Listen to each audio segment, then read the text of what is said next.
babiri bagufite ariko bo bazagushobora. inde nande Burikantu buringuni n'undi witwa Baba. dumba Tamu kabyara we koko nk'iyo umbwira amayibobo zinzerereze nk'ubwo buretse banze mere kuri abo bana ngo ni baburi ngone bari nabo no hari uwamvuze naga ari buri nuhe wamvuze umwe w'igisura kinini hari ufite urusura runini uteye nk'umutanga hari igifite urusura giteye nk'umutanga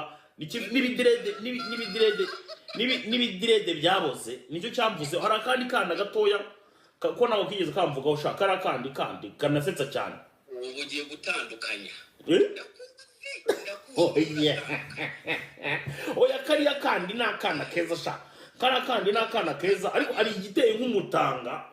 urakibona kimwe kiba cyambaye hejuru busa urabeshya abana baje ari babiri buri kantu niwe yakoze buri nguni ntaho bazaje genda bakorerese arabanza batandukanye oya genda bari abana ngiye mbazi uretse ko kiriya giteye nk'umutanga hari n'ukuntu gishaka gutwika cyane uzacunge neza ukuntu cyo kimeze gifite confidence ziri over kandi twebwe ukuntu dukora urabizi muri showbiz yacu ukuntu dukora iyo utangiye kugira confidence ziri nyinshi cyane turagucubya ukigumira hahandi wigumiramo nyine ukagumamo nta muntu wongera kukumenya ubwo ngiye mfite ubushobozi bwo kuba nazamura umuntu nkagira n'ubushobozi bwo kongera kumusubizaho namukuye ntabwo nk'urugero rufatika umwana bita Nyakso nta n'iminsi 3 byamaze kugira ngo muzamure mugire Nyakso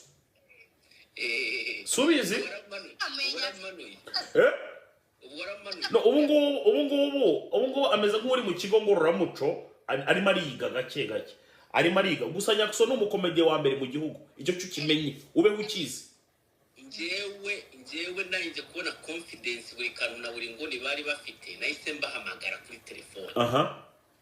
ndababwiye ati buri kantu na buri nguni ino mihanda ahantu ugera